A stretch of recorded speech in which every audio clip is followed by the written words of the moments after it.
If I can inspire just one person, then this will all be worth it.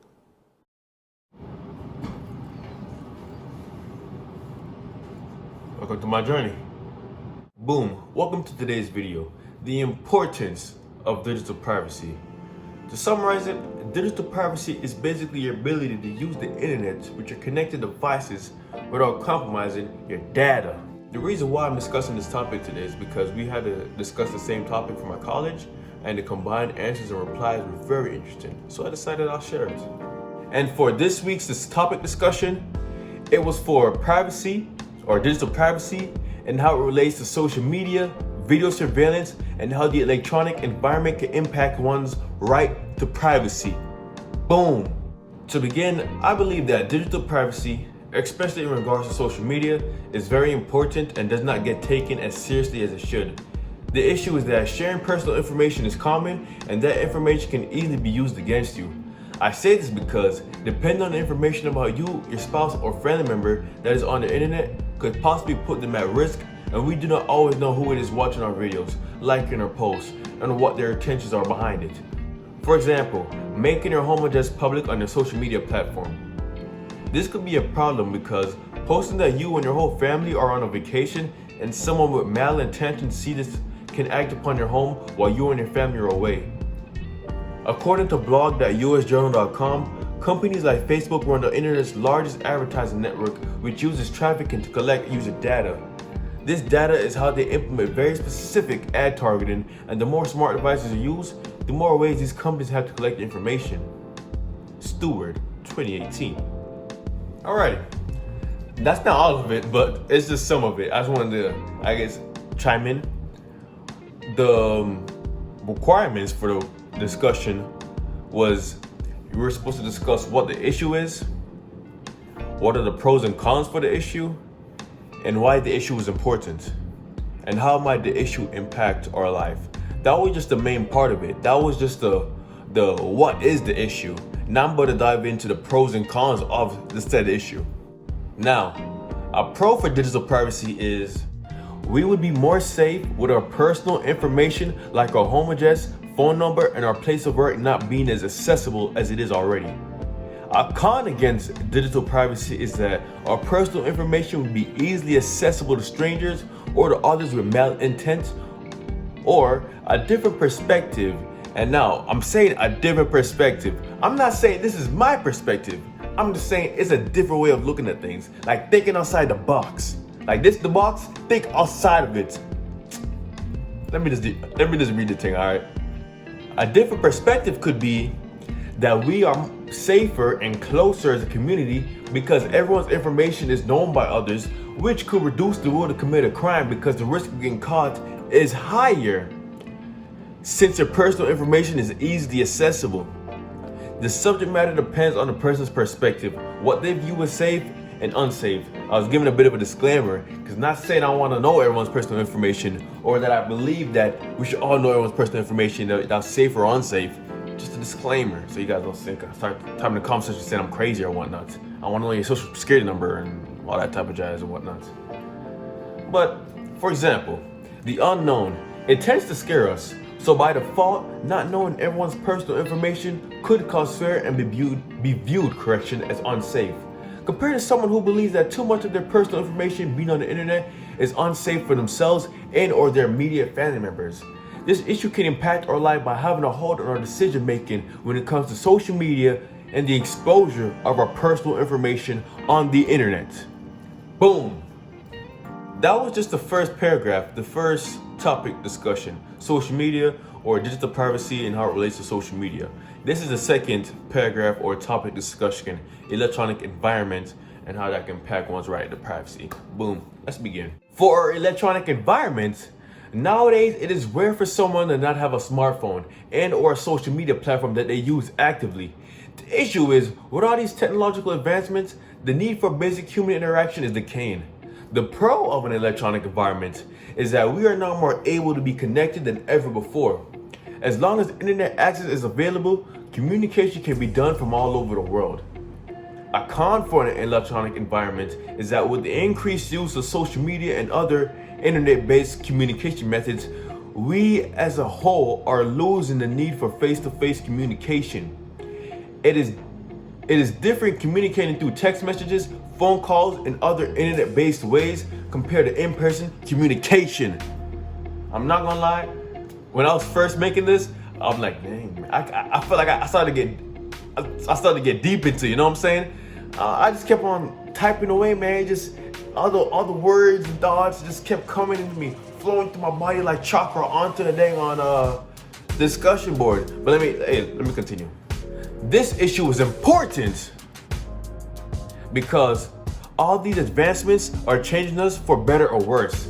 This may be controversial, but the implements of pornography and apps like Tinder in today's society. Not saying that these technological advancements are negative, just addressing the side effects of our progression.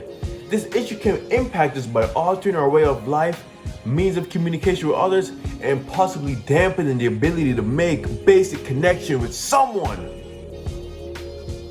This is why I wanted to share it on YouTube. I was so passionate with it. Now y'all can see my passion. That was just the second paragraph, second topic, electronic environment, how it can affect one's right to privacy. Now this is the last one, video surveillance. The cheese behind it, you know, the FBI agent watching you while you're watching your pornography. I'm sorry. Let me just continue, all right? All right, for video surveillance, governments have been at the forefront of these type of issues because of their lack of discretion to an individual's privacy and the disparity between the standards of having protection against being searched physically, but not having protection against being watched electronically. You normally hear the phrase, if you haven't done anything wrong, you have nothing to fear get tossed around, but it's just an argument typically used by governments and other groups trying to justify their spying activities. The issue is, when does the surveillance become intrusive and the location of said video surveillance?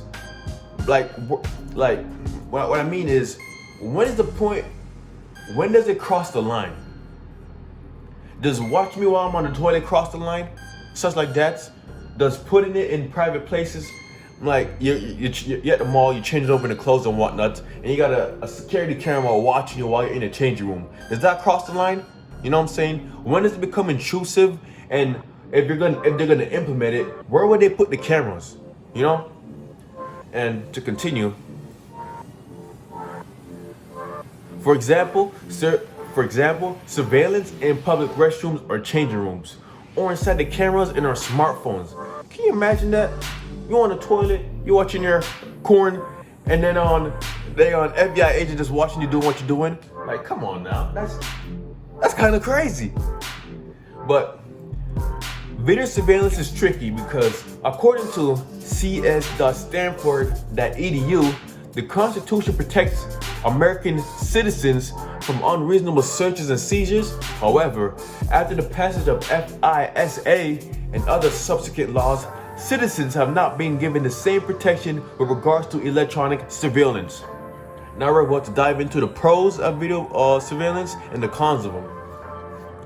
A pro for video surveillance would be that it enables the government to be on top of things when mass coordinated or terrorist attacks occur, and depending on the individual, a sense of security, knowing that the government is watching our every move. That's just an example. This is discretion, not saying I want that. It's a perspective. Let me continue. A con would be our state of mind, meaning depending on the individual, the worry of the government watching us, what they see, and how will they react to what they saw, the type of corn you're watching.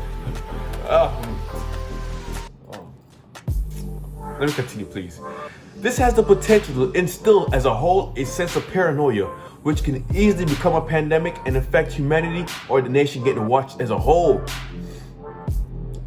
Some effects could be the need for drugs to dull our senses, or the paranoia, the lack of connection that can be built because of everyone being in this constant state of panic, and or conflict revolving around who gets watched, or if people try to remain undetected through VPNs and other secure methods, would there be a form of consequences for these type of actions?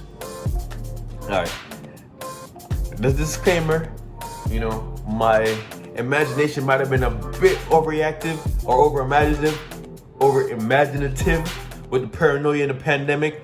But honestly, I believe that could be a mass pandemic. Can you imagine having the video surveillance everywhere through your TVs, your laptops, your cameras? You're going in the changing room, there's cameras just watching you all over the place. That could really mess with people. That could really, and I'm saying that could really trigger your nervous. I'm gonna let it slide, you know. I don't think I'm the only one that feels this way, you know. Laying on FBI agent watching you through your camera phone. I'm gonna let it slide. Let's continue. This is impactful on our way of life because, as stated by CS.stanford.edu, there has been a massive change in technology and lifestyle since the 1970s. Electronic surveillance could be considered much more invasive than a physical search. It is much easier now for government agents to perform video surveillance, and the disparity between these standards is a matter of serious concern. Here are my references. Alright, so that was today's video, the importance of digital privacy. While I was creating the forum, I was so passionate about it that I was like, I gotta do something about it. I gotta put it out there in the world. Others need to see my passion. They need to see what I see. So that's why I made the video today. If you enjoyed it, like, subscribe, hit the bell notification so you can, so you know when I post, notify and whatnot. Hey, this is Mikhail's journey.